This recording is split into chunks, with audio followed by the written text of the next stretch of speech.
Welcome back to Dave's Gone By, and see if you can guess who my next guest is.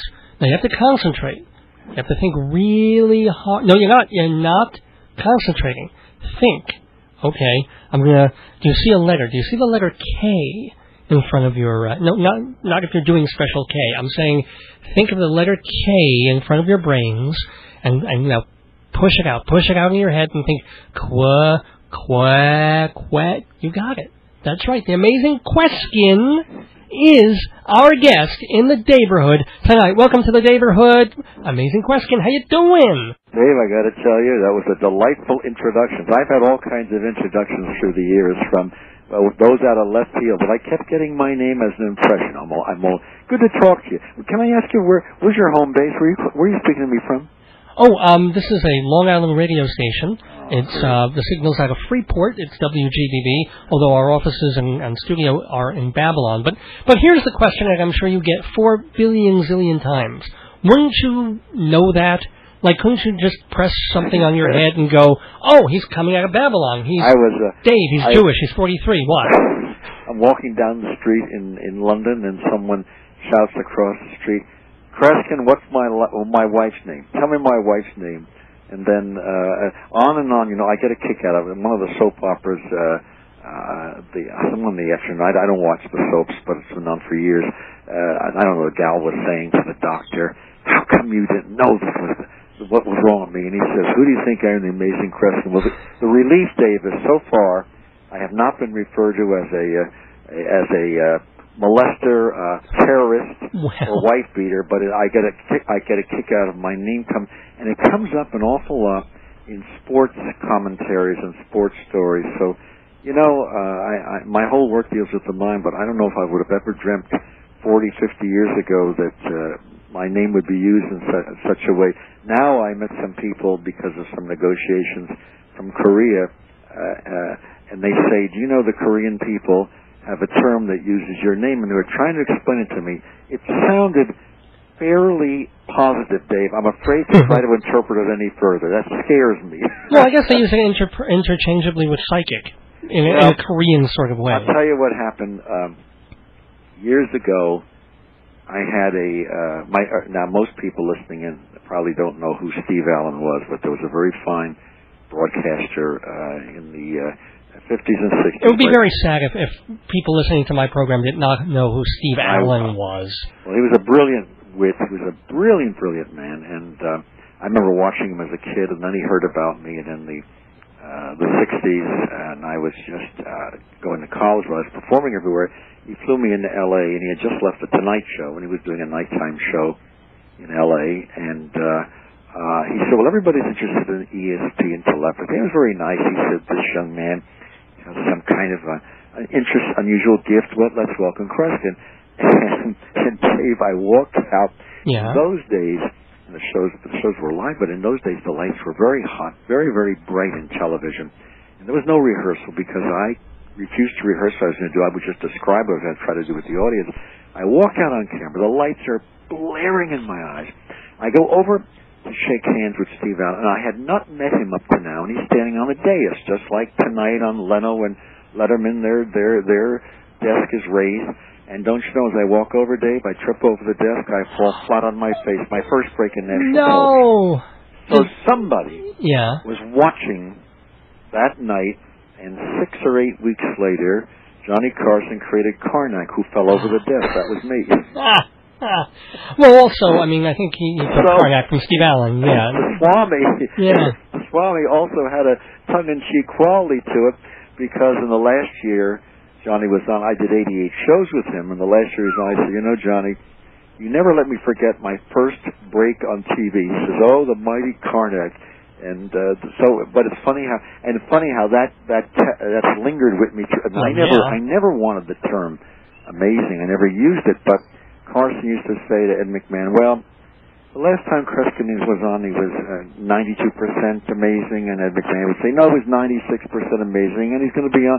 And finally, people started saying around the country, amazing, and I'm thinking, what are you saying that for? So it's funny how a nickname becomes part of my life.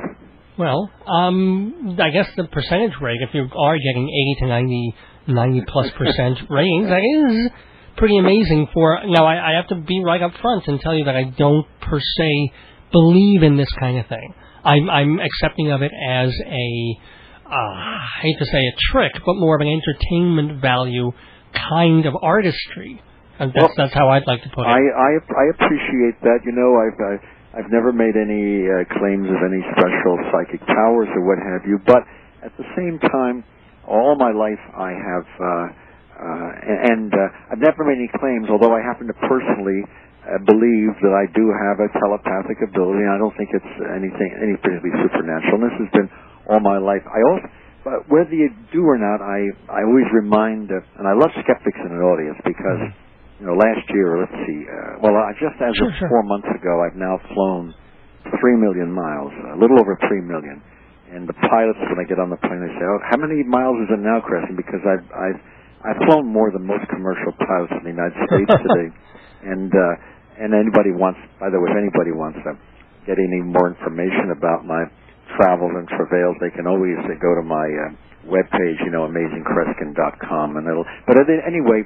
So I offer $50,000, you know, to anybody who can prove I employ paid assistants or confederates in any phase of my program. And today, now Roger Ailes, who's the head of Fox News, but I've known him for 40 years because he was a producer years ago of the Mike Douglas Show, and that was a daily staple. And I did 118 shows with Mike, and he said to me the other, I don't know, I was at his home a few months ago. He said, you don't get as many people that are skeptical of what you do you, Kreskin? And, you know, when you're traveling, Dave, when you're traveling all the time, you don't stop, sometimes you don't stop to think and what's going on passing through your life. I said, you know, Roger, I don't hear as much skepticism anymore. He says, don't you realize why? So what are you talking about?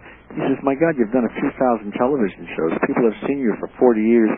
Most people realize today nobody keeps any secrets. Sooner or later, someone's going to blow the whistle, you know, because they do it with presidents. I never thought of that.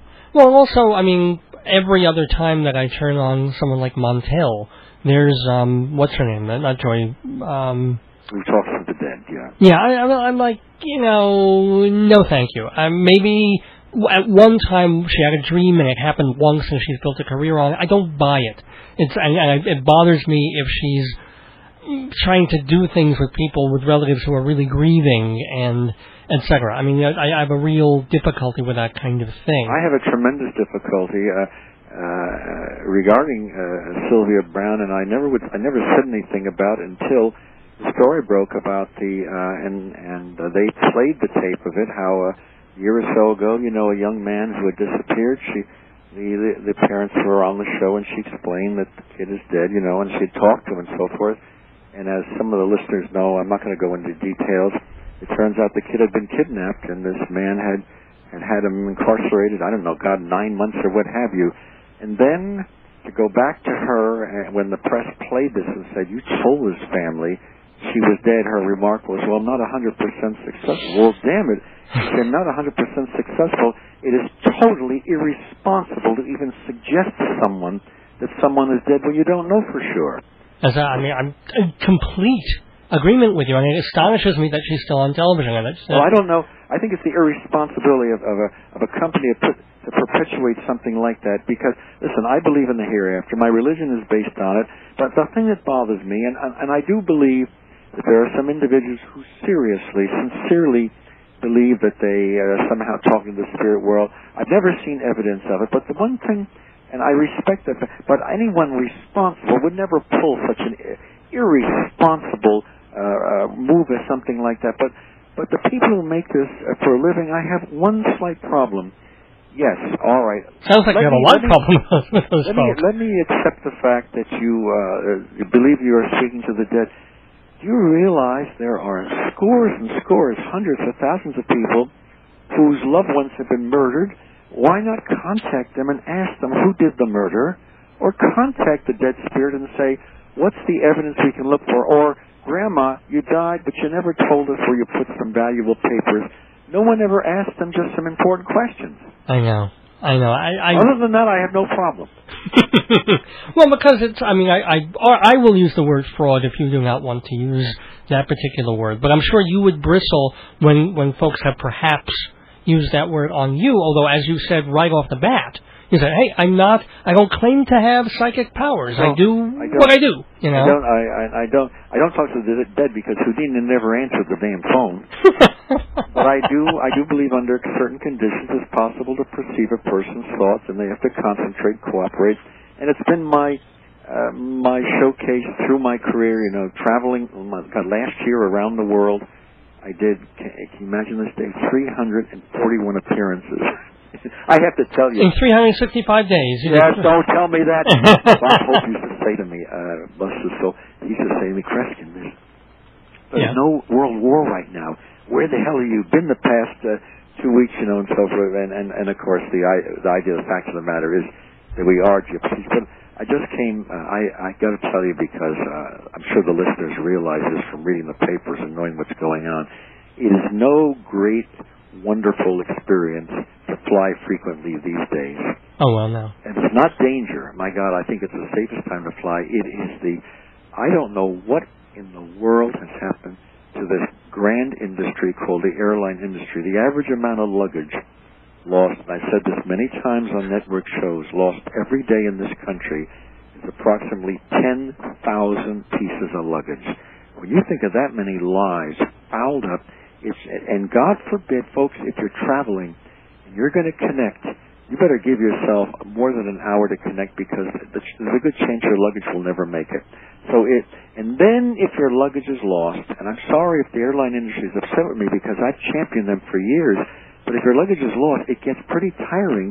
The first call you make, talking day after day to someone who lives in India, because the service is now outsourced. Of course.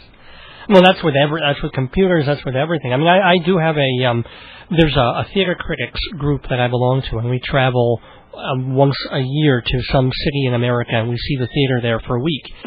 You mean you go, like you attend the theater, or you see the makeup of the theater? No, well, both. We tour the theater, and then we attend the performances. That is the neatest thing. It's a wonderful thing. We go out to, it's this group of critics, theater critics from all over. Dave, about how many of you go? Oh, depending on the city, anywhere from 80 of us to 150 plus our spouses. I think that's fabulous. That is the neatest thing. But no, but the thing is, one of our fellows is he's a wonderful fellow, a guy named Larry. He's a critic in Chicago, and invariably every year we go, something terrible happens to him at the airport. He loses his luggage every time. It always, he's always there in the city for 3 days, and he has to go buying underwear and everything because his suitcase doesn't get there until 3 days later. And we always wonder when we finally see him every year. Okay, Larry, what happened? What went wrong this time? And he usually has a story to tell, doesn't he? Oh, yeah, that's the beautiful thing about it. There's the old Henny Youngman joke that I just heard. Yeah. He was calling the airlines and he said, "Do me a favor, can you send 3 pieces of luggage, one to South Carolina, one to Detroit, and one to San Diego?" And they said, "I'm sorry, we can't do that." And he said, "Why? You did it last week." So anyway, I knew Henny Youngman, and he used to kid me. He says, "No." He said, and bless his soul, because I just love the man. But sometimes I'd have at their special event, I'd be invited to the Friars, and he'd say, "No." He says, "Not on stage," because when I do my live concerts, performances, I'm on stage for 2.5 hours, 2 hours and 35 minutes. He says, "Nobody's on that." I said, "Yes, I am, Teddy. Wow. Yes, I am." But on the other side of the coin, a lot of the performances are corporate. I was for a company called Island Restaurants in Palm Springs a few days ago, and I want to tell you something. I don't know if this is warm where you are now in Long Island as it is. Yeah, it is. It's a beautiful day. Yeah, but it's warmer here than it was it's just like if there's no global warming, then something's going on, because it's awfully warm for the latter part of October. Yeah. Well, I don't know what it's been. I'm not complaining. And I'm sure you know how winter is. It can be warm, warm, warm, and then bam, right in the middle of November, suddenly it's down to 20 degrees at night, and we've forgotten how warm it was for a month and a half. I mean, that's weather also. Stuff happens. Hi, this is Kreskin. Of course, you know me as the Amazing Kreskin. And if you were reading my thoughts, you know you're listening to Dave's Gone By on WGBB. I'm still grieving this baseball season as a Met fan. Oh, my God, you really, you had a tough day a few days ago when that last game was played. Oh, you know what? I had given up on them a week earlier because I knew even if they were going to squeak out at the end, they didn't deserve it because they really collapsed. But I had read in research for this interview that you, at one point, there was a different Mets team that was undergoing some pretty bad... Oh, no, actually, it was this year. Back when the Mets had their June swoon, wasn't it? And you made an offer? Yes, I did. I said, well, I got to tell you something. You know, there's a team now. Again, please, the folks who've seen me on television know that I have no special powers. I'm not. Otherwise, I would try to straighten out some of the war that's going on. But there is a basketball team called the Raptors. Have you heard of? Yeah. With the Raptors, you know. Are they Colorado? I'm not sure where they are. They're out of Canada. Yeah, okay, and I have to tell you the story because you'll get a kick out of this. I toured Canada a great deal and just covered 8,000 miles a couple of months ago, and they were having a terrible losing streak, and the sports writers were calling me saying, Kreskin, you have to say something sarcastic. What do you see in their future? And I said, well, I don't want to be negative. Well, we had a lot of fun with it, but finally they had lost, it was either 12 or 13 games, this was a couple of years ago, and I said, you know what? I said, get me a station out of Toronto. So a station came through. I said, I can't be there in person. I'm in Calgary or some other part of Canada. But can you have me on tomorrow, and we'll talk about it. So I said, listen, all you folks listening in, tomorrow in the morning, 8:15 or so forth, wherever you are, we're going to do a mass positive thought concentration and try to give them winning energy to break this damn losing streak, which I think was in 13 games. It was very negative 13 games. Yeah. So anyway, guess what? You'll get a kick. The next day, I go on the air. I'm live, but I'm in another part of Canada. I'm saying to all the listeners, okay, where you are, just stop what you're doing. If you're by a window, stand by the open window. If you're in a car, pull over to the side. Well, I have to tell you, I got in trouble, not any ramifications legally, but with the police in the area because they didn't know what in the world was going on. Here in Toronto, cars were parking 4 cars deep. There were traffic, and the police didn't know what was going on. Why were these cars all suddenly stopping? I said, we only need 1 minute, 1.5 minutes. And we thought, okay, shout in your mind. You got to win. You're going to break this. You're going to break this. The beauty of it is, Dave, that night they won. They won. And I got to tell you, I'm touring. I come back to New Jersey, where my home base is, and there's a Meadowland here, and I get this invitation. Please come to the game. You know, we'd like to have you there as our guest. But I'll tell you, I thought it was a great lark that had happened of all times on a situation like that. But I'll tell you, the Mets could have used something in things were not going well with them. It was a very bad. It was over a few weeks, wasn't it? Bad playing. Or well, what? they were a streaky team. There was this point when, first of all, they had that June swoon, and there was a story about you were trying to help them then, quote unquote. And then in the last month or so, they hit the Phillies, and they lost 4 very important games in a row. And then they came back. 4 major games, my people were telling me, yes.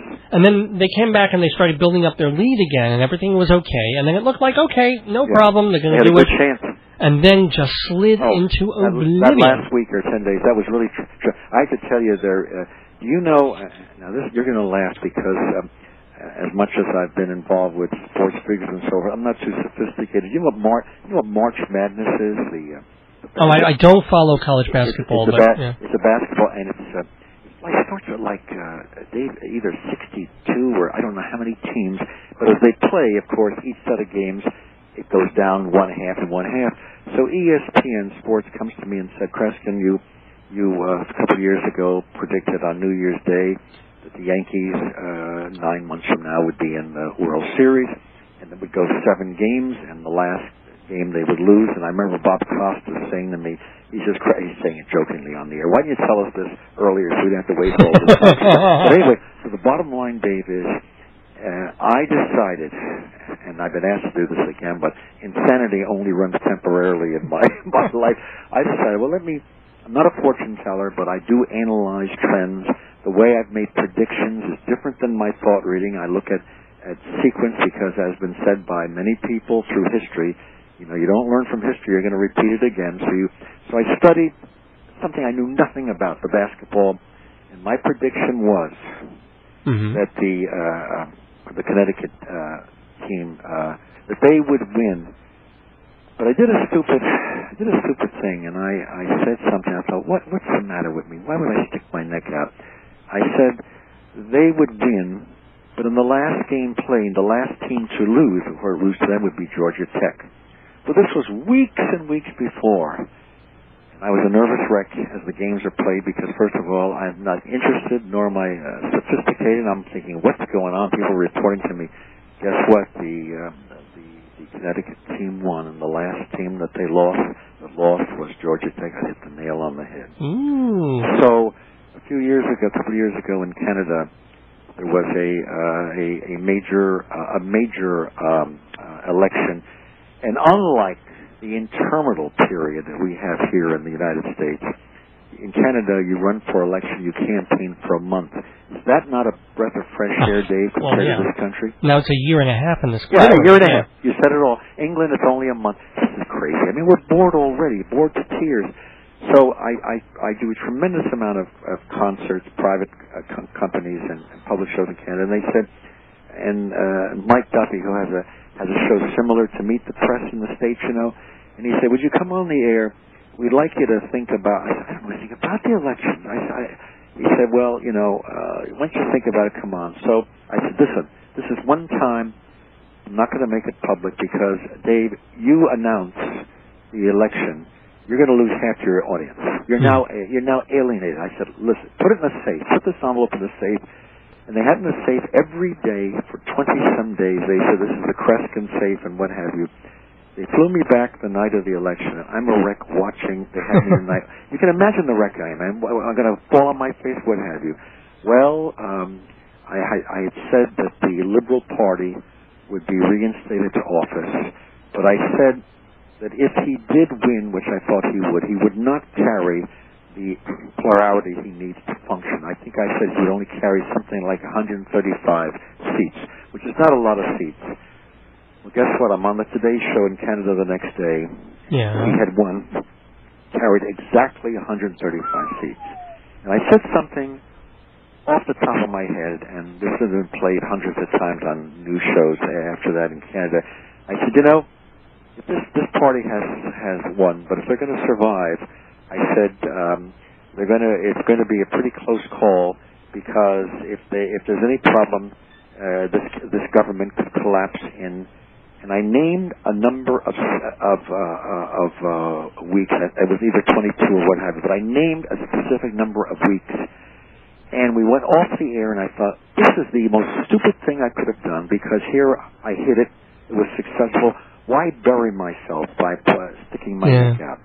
Well, Dave, I'm touring, and I come home to my house here where you're speaking to me here in New Jersey one night, and the phone, the light's blinking, and I pick up, and it's all reported from Canada.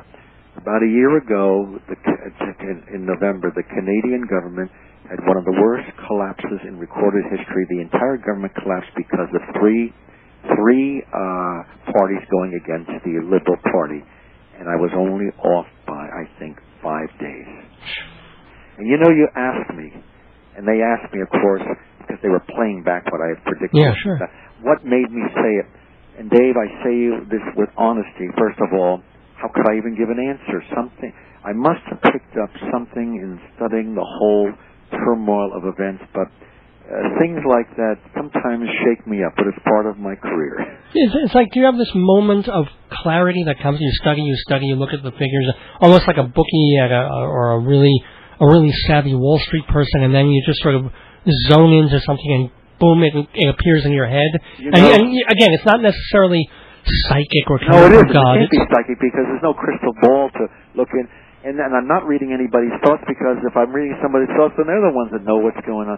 You said it all. A lot of corporate groups have asked me after the show to do a question and answer, and I point out, and I think you, Dave, from your work, understand this, that most of the problems we have, first of all, most of the problems we have in life, we create ourselves. Okay. And if we don't want to face that fact, then we're not facing the fact that, hell, if it's our fault, we got the chance of remedying our lives. But if any clinical psychologist, and my background is in psychology and studying at Seton Hall University, and so know that most of the problems people have, the answers are within them, they're not facing up to them. If that's the case, then let's learn from someone like, many people like Thomas Edison, who would lie down on a bench not many miles from where I'm living here in his laboratory because he studied all the problems of a project and then slept on it. Or JFK would read trash magazines after he had seen all his advisors giving them all the percentage advices, and it would get his mind off of it, and then intuitively he would come up with an answer. And Einstein, who was only an hour here in Princeton, would get in a rowboat and let the boat drift on the lake because he knew that he had amassed enough information, but now he could be jammed by the clutter. Do you know what I'm saying, Dave? Oh, yeah. And also maybe something about New Jersey. No, Dave, because we have a slight problem here. When McGreevy stepped down a couple of years ago, made that famous press conference, and he was gay and so forth, I had to forgive me, I had to have a little bit of fun. I had appeared at a concert some months before, and McGreevy was there to introduce and what have you, and he walked into my dressing room, and Governor McGreevy said, Kreskin, maybe I shouldn't be here. You read my thoughts, we're in trouble. Well, I have a feeling I should have read his thoughts because the corruption had nothing to do with his being gay. That was a smokescreen. This has become the most, I think, over other states. We deserve credit. I love New Jersey, but it's the most corrupt state. And I offered, when McGreevy stepped down, I offered my services. I said, I'd like to be hired by the New Jersey government. I want to be paid $1 a year to make it legitimate. I'll sit in on conferences, negotiations, and then when it's all over, sit with the powers that be and tell them what these people really had in mind. And Dave, can I tell you, some of the newspapers, including the Asbury Park Press, had serious editorials. They said, hell, you've tried everything else. Why not use Kreskin? I think I'm going to offer this again, Dave. Why not, man? I mean, what do you got to lose? Absolutely. This is Kreskin. And I don't have to read your thoughts to know that you're listening to Dave's Gone By. WGBB. That's WGBB, and you'll find a strong urge to continue to listen. Dave, I got to mention. I want to mention real quick. You told me last night you had spoken to Marilyn. Marilyn May, yes, the singer. I saw her a month ago at the Metropolitan Room here in New York, and then went on a broadcast with her. This woman has. How anybody in her 80s has the energy. She has more dynamics. I would like to let a lot of young people who've won prizes on TV shows for their town sit in an audience and know what it means to communicate with an audience. She is so... I'm sure the interview went well. Yeah, she was great. She was lovely. She's going to do... they told me that she's going to do a show, I guess... At the Metropolitan Room in November, and with all the Carson things that she did, the stories she did. So maybe Dave, when it gets close to that time, you and I can talk, and I'll tell you some of the wild stories in my life. Because doing 88 shows with Carson, I got to know him better than most people ever would dream of. Wow. Well, we have time, I think, for one Carson story with Kreskin. So let me tell you how this man. A lot of people don't know the behind the scenes because Johnny was a very private man, and if you went to a private party, he'd be sitting in the corner, fumbling with something in his hands. This is the man who could be in front of an audience of 10,000. Right. And one day I'm coming on the show, and I never prearranged anything. He was adamant in saying that. If people wrote in and said, I want to tell you something. This man just came to the show tonight. He flew in from wherever I was in the country. And I will not mention them because they're known, and one is a comedian. I won't say who the other person is. But before I was going on, they were on the air with Johnny, and I will tell you that either they were stoned or they were drunk because they were just out of it. And Carson handled the interview with them brilliantly. He answered rhetorical questions that you almost he could answer because, Dave, all I can tell you is and I'm not mentioning it, they were just not, it was a disgrace they ever went on the air. But he handled it brilliantly, and I don't think most viewers knew that these people were not consciously critical at that moment. Right. Now, Tito Sally comes over to me and says, Kreskin, you're going on. Is everything okay? I said, no. Mm-hmm. I said, no, I can't do anything with them. First of all, they're not going to concentrate. How am I going to read their thoughts? You know, and Peter didn't get upset and all this because he knew me well enough. He said, what can we do? I said, listen, you get a deck of cards. Just get a deck of cards. And now the show's a commercial break. They shout across to Jack Pierce, who was like 30 feet away from me, or 25 feet. He opens a closet there, and as Johnny's introducing me, he throws this deck across the backstage, and I thank God I caught it, and I drop it in my left jacket pocket as someone parts the curtain, and I'm now walking the 12 steps from the opening of the curtain to where Johnny is. I just taken my hand on my pocket, and I'm thinking, what am I going to do? What will I do? What will I do? And I walk up and I sit down. Now I sit next to Johnny with these two damn drunken characters next to me. Now, there's a glass of water on the table in front of me. There's a pad, a pencil, what have you. And I'm going to write something. And I'm talking to Johnny, and I talk to him. The one, quote, comedian, close quote, next to me, shakes and knocks the entire table, and the glass of water falls. Through the playing cards, to the pad, to everything. Now, this is just destroying everything. And the audience does not laugh. They groan. Johnny turns to him and looks at him and says, I see you're doing your best material. Needless to say, the guy was never on the air ever again. And now Johnny looks at me. Johnny's left side of his face is towards the audience. My right side is facing the cameras, and we're looking. And Johnny says, you know, Kreskin, I just about had it with you. How many times you've been on now? I said, 48, 50 times. He says, yeah. Every time you're on, you're always reading the thoughts of our guests. You're always working with the audience. You never do anything with me. Why don't you work just with me then? And he winks. Smart. Save me. Now, that's a professional.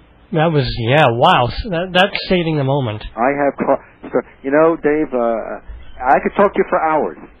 I could listen to you for hours. Our audience could. Unfortunately, we don't have hours. In fact, we don't really have any more time. But you are invited, certainly, to be back in the Daverhood again. Because I'll tell you, whether it's a trick or a psychic thing, you make time fly. Well, that's a pretty darn good thing you do. Well, I'll say that. Thanks, Dave. And you know, again, if anyone would like to further follow my activities, you know, go to AmazingKreskin.com. But you know, Dave, we'll talk before, maybe if there's a chance before Marilyn gets to the Metropolitan. I guess it's around the 7th or 8th. I'm not sure. I don't remember what time she's. But I'm not going to say. You know, Dave, I won't say goodbye to you. Let's just say to be continued. And I'll talk to you soon again. Lovely. Thank you, Kreskin.